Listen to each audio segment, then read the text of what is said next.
Alors, nous sommes ravis de vous accueillir pour ce webinaire sur la garantie de projet à l'international. Je remercie vivement donc Sabine Launay du BPI France de faire cette présentation. Je vais présenter très rapidement BCI. Vous aurez les slides si vous souhaitez avoir plus d'informations, mais je vais juste dire trois mots sur BCI pour introduire et ça va laisser le temps à chaque participant de nous rejoindre. D'une part, avant de commencer, je voulais vous dire que Sabine, donc vous voyez, c'est un format très court, c'est ce qu'on appelle nous les 30 minutes pour comprendre, c'est-à-dire qu'il y a 30 minutes de présentation sur un point technique et après il y a 30 minutes d'échange pour poser des questions. Donc pour cela, nous allons utiliser le QR, l'outil QR de Zoom. Vous êtes donc libre d'écrire vos questions sur ce QR et je les lirai à la fin de la présentation de 30 minutes. Donc, n'hésitez pas à poser des questions et puis on aura une partie donc, un peu plus interactive, on va dire, en deuxième partie de webinaire. Donc, juste pour vous rappeler deux, trois informations sur BCI, nous sommes toujours 35, c'est toujours financé par le Conseil régional et la CCI de région.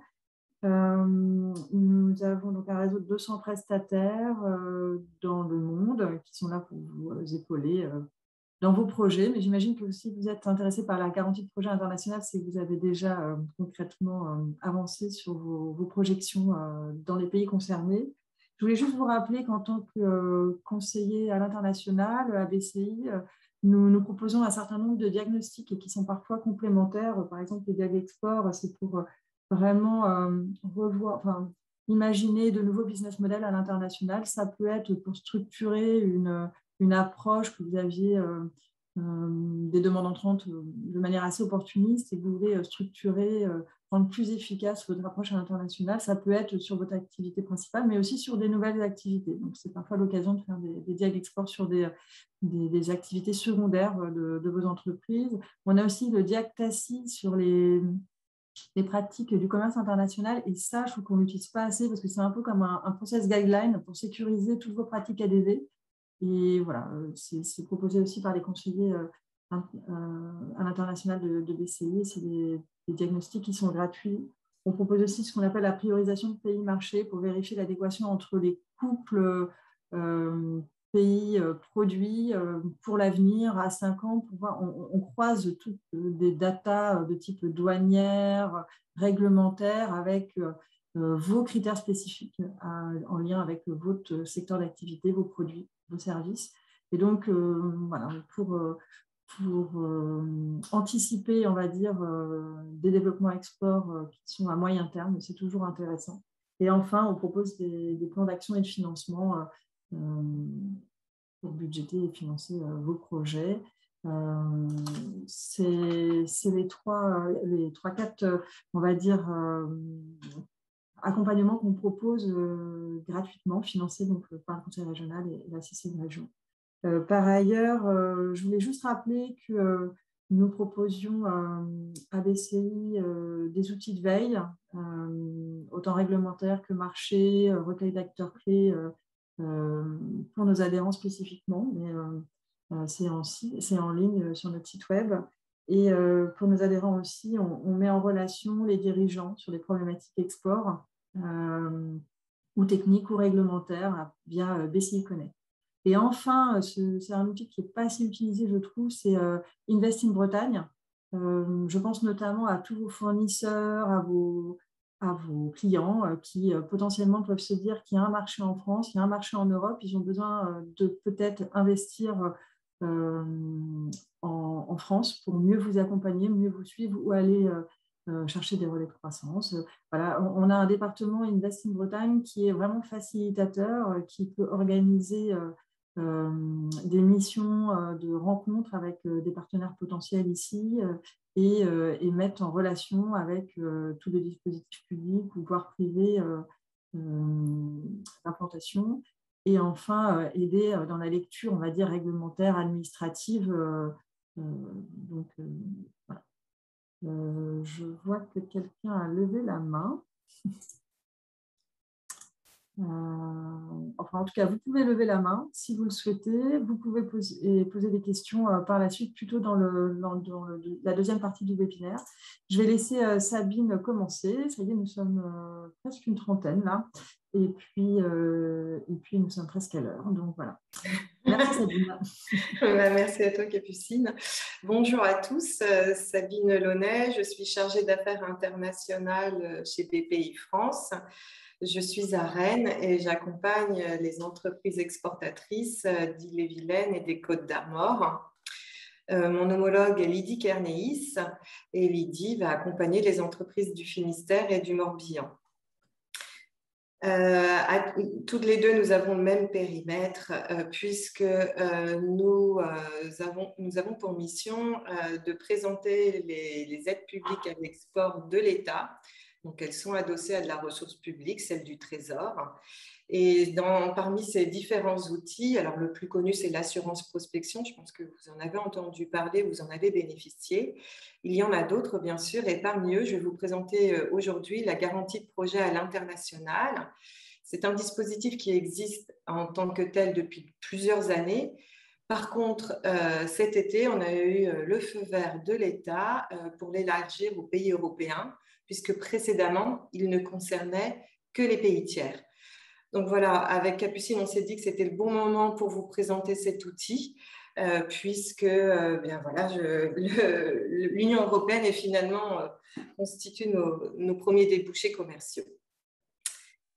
Alors, je vais démarrer. Voilà.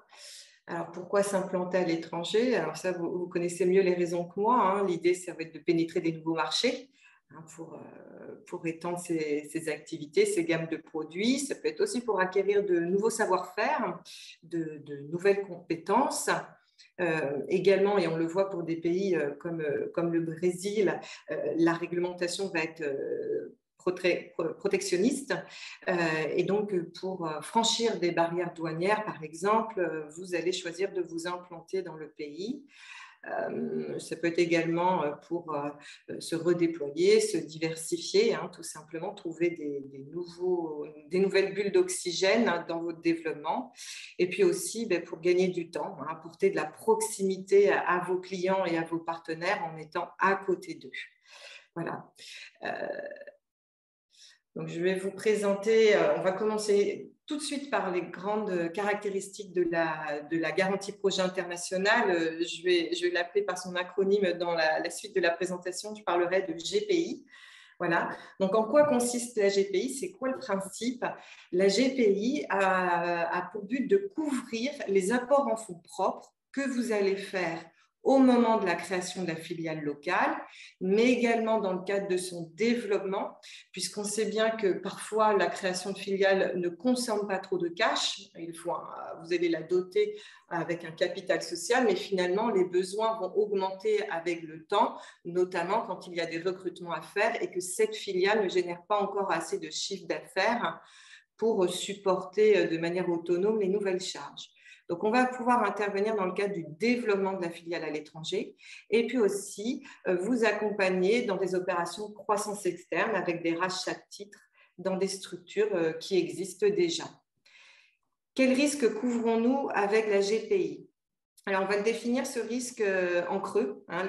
On va couvrir le risque économique. Et quelle est sa définition?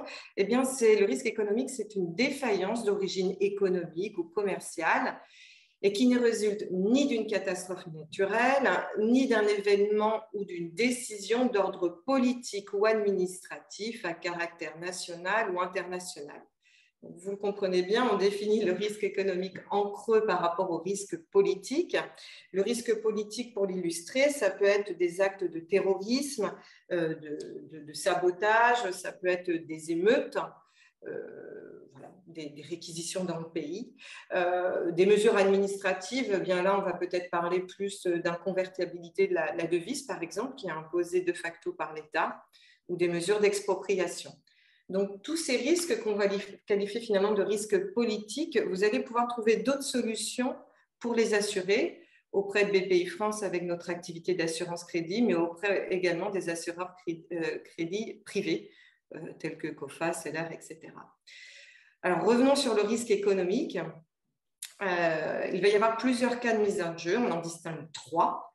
L'ouverture d'une procédure judiciaire d'insolvabilité à l'encontre de la filiale étrangère, donc ça on l'entend bien, hein, celle-ci fait faillite, vous nous produisez la décision de justice locale montrant l'ouverture de la procédure et c'est un cas d'indemnisation. Un autre cas qui est moins fréquent, c'est la cession des titres de la filiale étrangère parce qu'elle a perdu plus de la moitié de ses capitaux propres depuis l'apport que vous avez effectué et que l'on a garanti. Donc ça, c'est un autre cas de figure. Et le troisième, qui est à mon sens vraiment la beauté de l'outil et finalement que l'on retrouve le plus souvent, c'est l'arrêt volontaire de l'activité. Clairement, la société mère française décide de fermer sa filiale. Donc, c'est bien une décision volontaire des associés de le faire, parce que cette filiale, finalement, elle est vouée à un échec économique, vous le constatez déjà. Alors, quels exemples je peux vous donner d'échecs économiques? Moi, j'ai eu un client, par exemple, qui, dans le pays où il était installé, arrivait à signer des contrats commerciaux, mais ceux-ci n'entraient jamais en vigueur. Donc, finalement, il se retrouvait à porter une force commerciale, mais ne pouvait pas facturer. Vous allez avoir aussi d'autres cas. Peut-être que la techno que vous exportez, finalement, ce n'est pas celle qui est retenue par les marchés. Il y a une autre techno qui s'est imposée, un format qui convient. Et puis, vous, ça nécessiterait trop d'investissement pour rattraper cet écart par rapport aux compétiteurs et vous décidez de fermer la filiale. Voilà, donc cet arrêt volontaire, bien sûr, il faudra pouvoir nous le justifier, mais ce sont des choses que l'on entend bien, que l'on prévoit dans les cas de mise en jeu. À qui est destinée la GPI? Alors, la GPI est destinée, la GPI étant adossée à de la ressource publique, de la ressource de notre cher trésor à tous, évidemment, elle va s'adresser à des sociétés de droit français. En termes de taille, eh bien, écoutez, ça c'est nouveau. Hein. On a élargi notre cible aux PME et aux ETI françaises, ce qui fait qu'on est censé quand même couvrir un très large spectre. Immatriculé en France, c'est une évidence. Avoir au moins un premier bilan d'une durée minimum de 12 mois pour se dire que la maison mère a quand même une activité commerciale et que celle-ci nous permet de se dire que voilà, elle réalise déjà du chiffre d'affaires avec son produit. Donc, avoir une activité économique ou commerciale avérée, avoir un actionnariat majoritairement européen, ça c'est important, même s'il y a des fonds d'investissement, on va vérifier que ceux-ci sont bien européens, et ne pas être une entreprise en difficulté.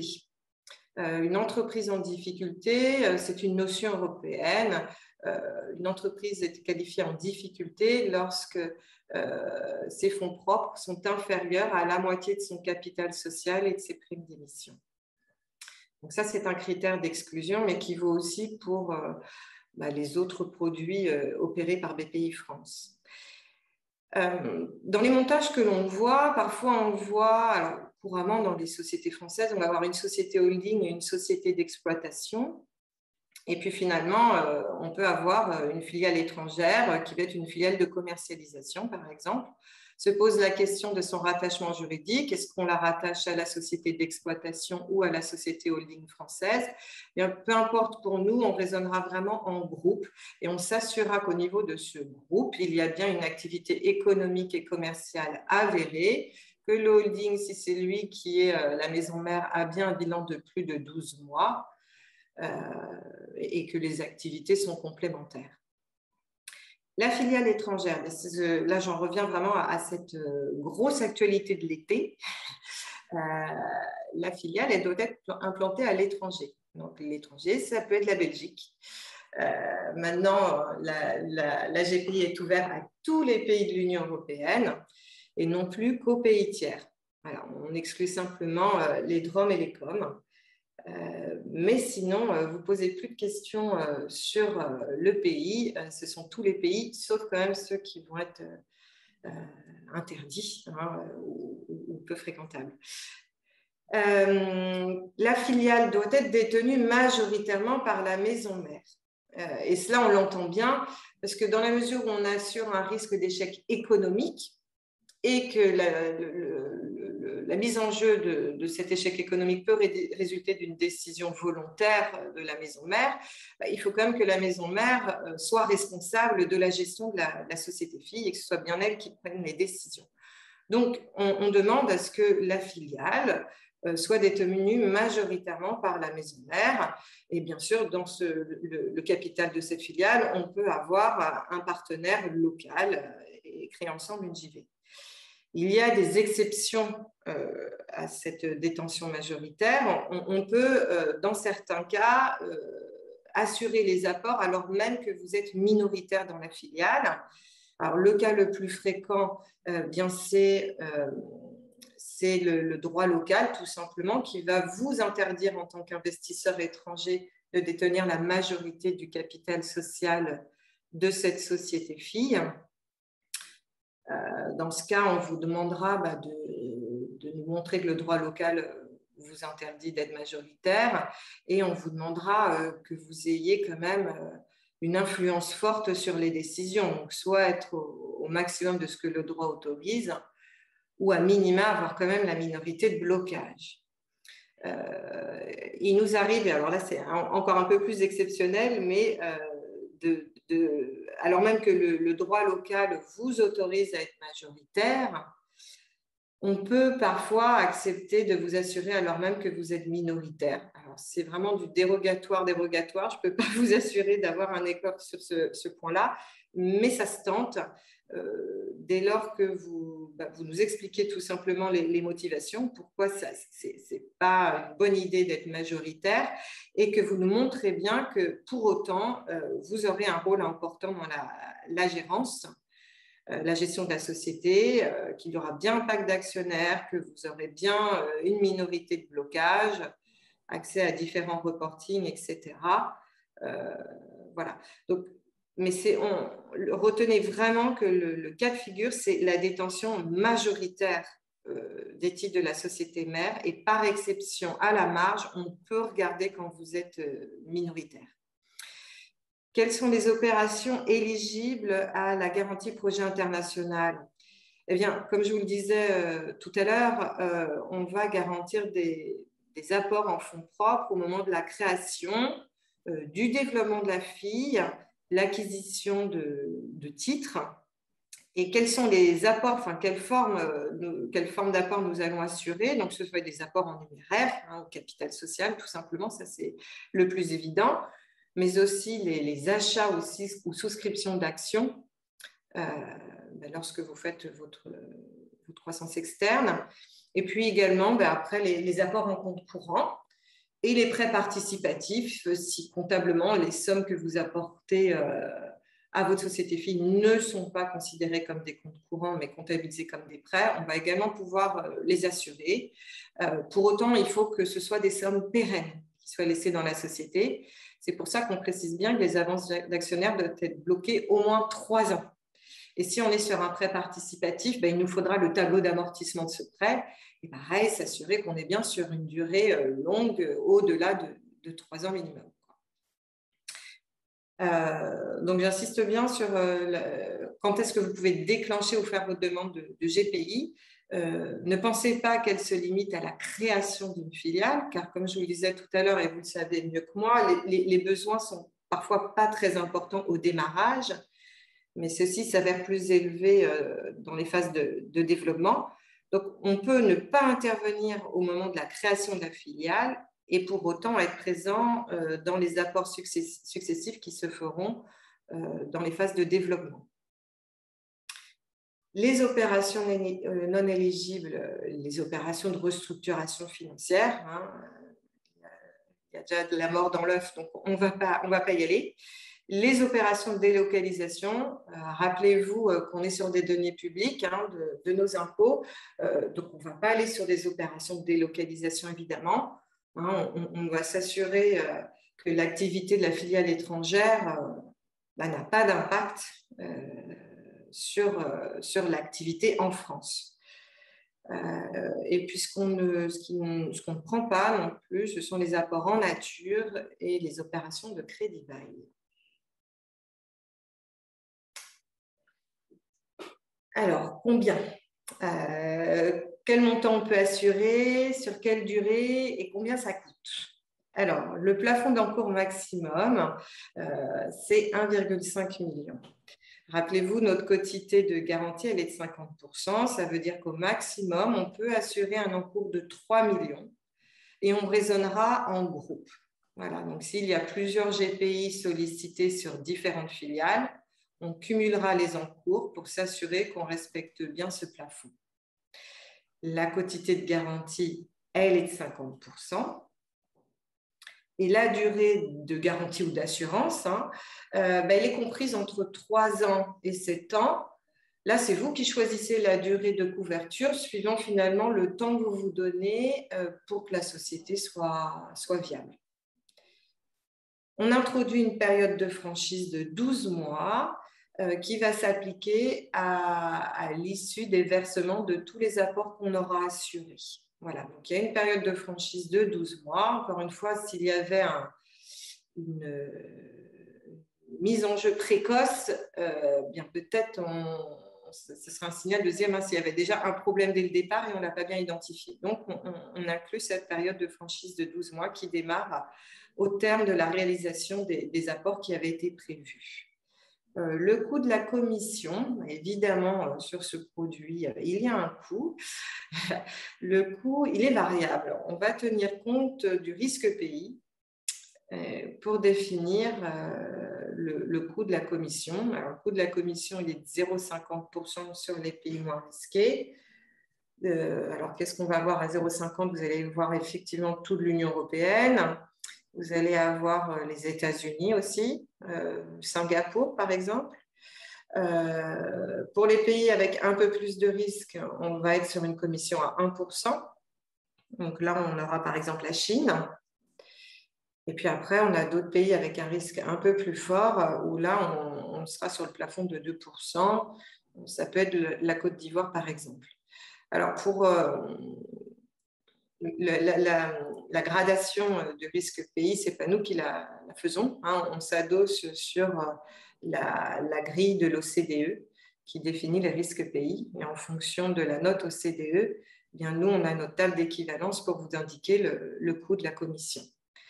Donc, une commission à 0,50% sur l'Allemagne, par exemple, eh bien, si vous apportez 100 000 €, que vous nous demandez de les couvrir, ça vous coûte 500 € par an. Comment, une fois que je vous ai donné envie de souscrire une GPI, comment doit-on faire? Alors, il y a 2 façons de faire. Déposer une demande en ligne sur la plateforme BPI. Vous verrez, si dans votre moteur de recherche, vous tapez Garantie Projet International, vous tomberez, si on est bien référencé normalement, sur d'autres pages. Et là, vous pouvez faire une demande en ligne. Sinon, vous pouvez directement appeler Lydie ou moi-même ou vos chargés d'affaires financement innovation. Si vous êtes suivi par ailleurs par BPI France, n'hésitez pas à les contacter. Ils connaissent aussi l'outil. Et puis là, on fera un rendez-vous avec vous pour bien comprendre votre projet. Rien de compliqué dans les demandes que l'on fera. Avoir une documentation financière à jour du groupe français, avoir un plan de financement et un compte de résultats prévisionnel de la filiale pour savoir quelles sont les ressources, les apports que vous allez réaliser. Savoir les besoins qui seront à financer et puis avoir une idée du modèle économique de la filiale au travers d'un compte de résultats. Donc voilà, ça c'est vraiment l'approche projet que l'on aura. On a des collègues basés à l'étranger qui couvrent plus ou moins des grandes zones et on sollicitera leur avis pour savoir si eux, avec leurs connaissances terrain, ils voient des failles ou au contraire vraiment des belles choses qu'il faut mettre en avant. En tout cas, on sollicitera leur avis. Et puis, suivant le montant d'encours à garantir, eh bien, la décision sera soit locale, soit nationale au sein de BPI France. Voilà, donc un parcours relativement classique qui démarre auprès de Lydie, de moi-même ou de nos collègues du financement ou de l'innovation. Quand on délivre un accord, on va vous envoyer une notification. Et cette notification, elle vous indique le montant que l'on va garantir. Donc, par exemple, 200 000 € garantis à 50%. On indiquera dessus le pays.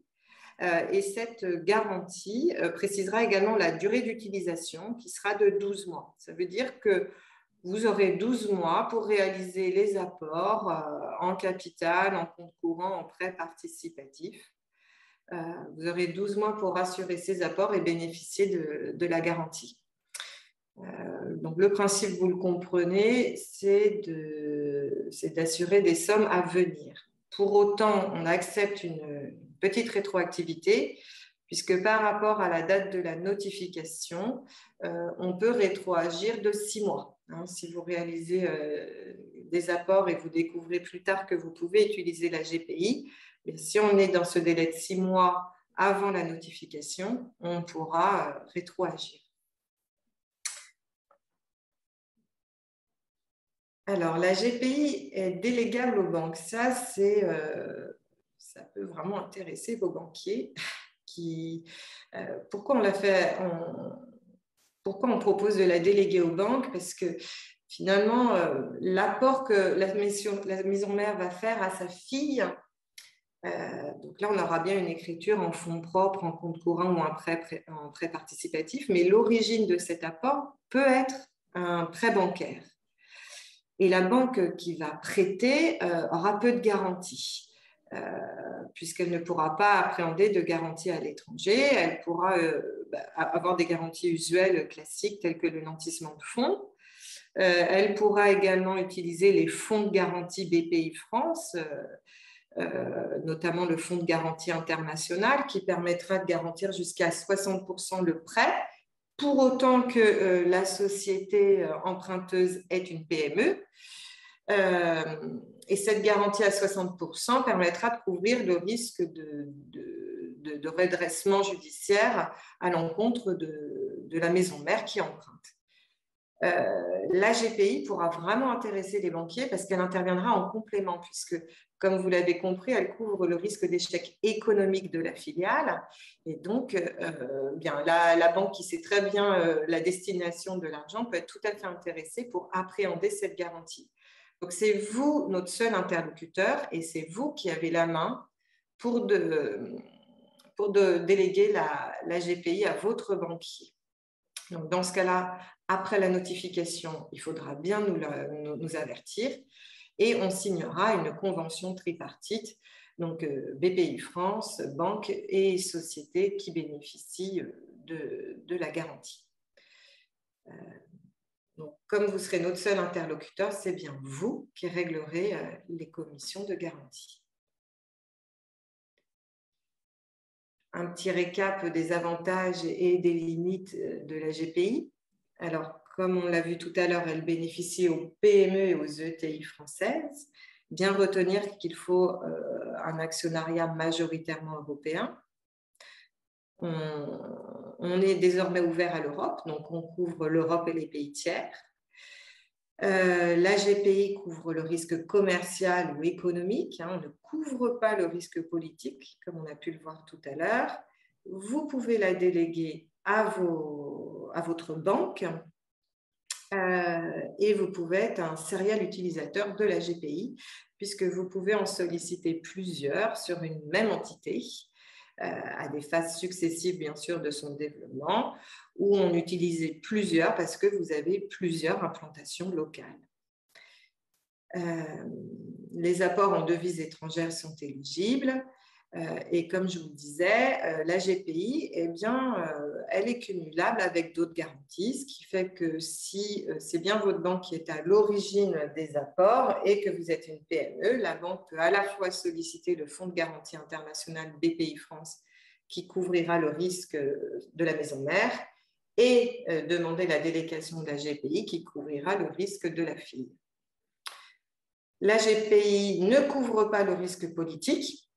Je vous l'ai dit tout à l'heure, on aura d'autres solutions à vous proposer pour couvrir le risque politique en assurance crédit. La GPI ne couvre pas la défaillance de la société mère. Nous, les faits générateurs sont vraiment liés à l'échec économique de la société fille. Et elle ne couvre pas le risque de change. Voilà. Ce que je peux peut-être vous dire et qui n'est pas dans les slides, c'est le déroulement. Alors vous allez me trouver négatif, mais le déroulement d'une mise en jeu de la garantie. Comment ça se passe? Donc, si vous nous indiquez que la société locale, vous souhaitez volontairement la fermer, il faudra préalablement nous solliciter notre accord, nous expliquer votre démarche, nous expliquer les motivations. Et une fois qu'on aura entendu votre motivation, la décision aboutit à un accord, on accepte de vous indemniser. Dans ce cas-là, la décision passera en assemblée générale et la maison mère décidera donc actera la fermeture de la filiale.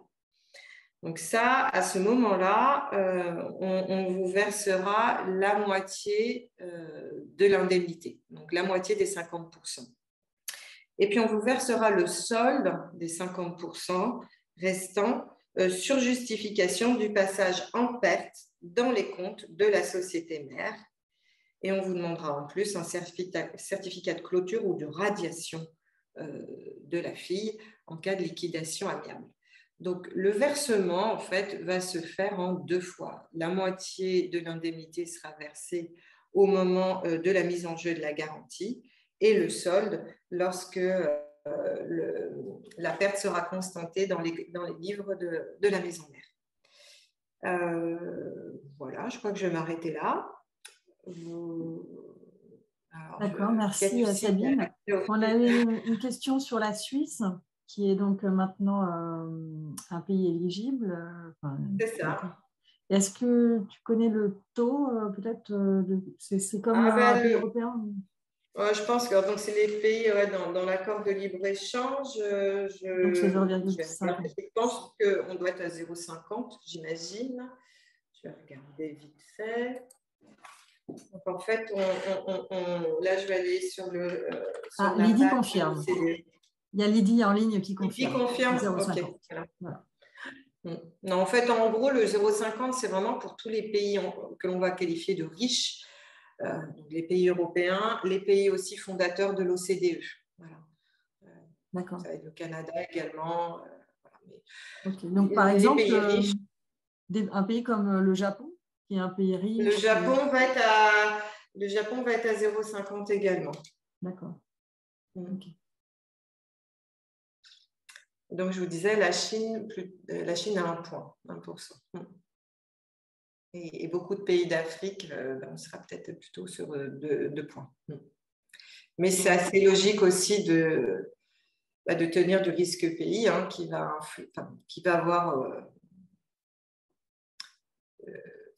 peut avoir aussi des conséquences sur le risque économique. D'accord. Oui, donc vous ne prenez pas particulièrement en compte, par exemple, les différences interculturelles, parce que, par exemple, pour le Japon, c'est quand même très compliqué d'adapter les produits au niveau commercial. Non. Là, en fait, on va vraiment... nous, on est vraiment sur la nomenclature risque pays de l'OCDE. Okay. Donc, et puis après, ces points que tu évoques, Capucine, on va les regarder dans l'étude quand on va rencontrer la société.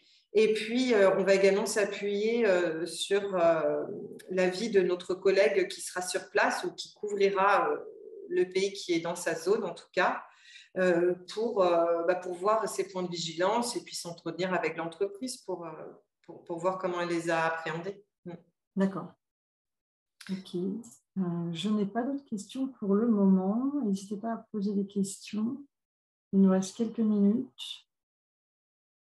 J'ai peut-être été trop vite sur certains points. Non, c'était le temps adéquat. On avait prévu un temps d'échange s'il y avait des questions, mais en même temps, je peux comprendre que sur ce genre de projet, vous soyez plutôt contacté ultérieurement, parce que Oui, comme chaque cas est très complexe et différent.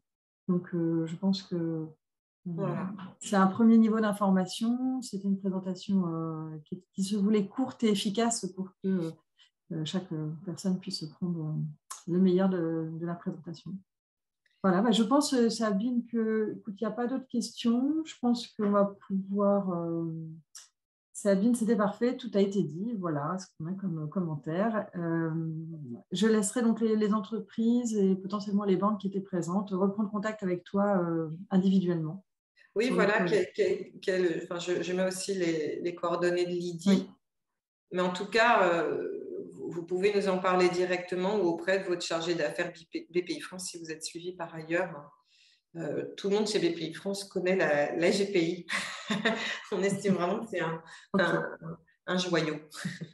Si besoin, de toute façon, cette présentation sera donc en ligne sur le site de BCI et puis les slides aussi seront proposés séparément et vous seront envoyés, je pense, soit demain, soit après-demain. Voilà. Donc, je vais clôturer. Je vois qu'il y a un dernier point. Pouvez-vous en dire plus sur les apports pour développement commercial? Pouvez-vous en dire plus sur apports pour développement commercial?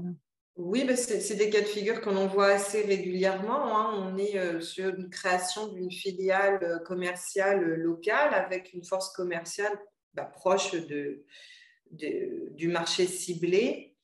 Euh, et donc là, parfois, voilà ce que les cas qu'on voit, c'est qu'il y a peu d'apport à la création. Et puis finalement, si c'est la filiale qui facture, peut-être que le chiffre d'affaires va augmenter moins vite que ses charges de personnel. Donc la maison mère, elle peut apporter des apports en fonds propres. Je sais qu'en Chine, on est plutôt vraiment sur des apports en capital. Ça veut dire qu'il faut vraiment anticiper les besoins de la fille parce que ça prend quelques mois pour enregistrer ces apports. Ou ça peut être des apports en fonds propres que vous allez faire pour payer les charges de personnel en attendant le chiffre d'affaires d'école. Voilà, donc ça, c'est des choses sur lesquelles on va pouvoir vous accompagner. D'accord. Et la question, c'était pour développement commercial. J'avoue que je ne saisis pas très bien les détails de cette question. Si vous pouvez peut-être Oui, préciser. préciser. Ouais. Je ne suis pas sûre que Sabine ait répondu exactement. Ben non, j'ai fait de la redite là.